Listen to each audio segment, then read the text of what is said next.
اور ہم نے انسان کو مٹی کے خلاصے سے پیدا کیا ہے، پھر اس کو ایک مضبوط اور محفوظ جگہ میں نطفہ بنا کر رکھا، پھر ہم نے نطفے کا لوتھڑا بنایا، پھر لوتھڑے کی بوٹی بنائی، پھر بوٹی کی ہڈیاں بنائیں، پھر ہڈیوں پر گوشت پوست چڑھایا،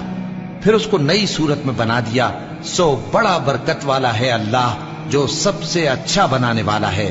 پھر اس کے بعد تم مر جاتے ہو،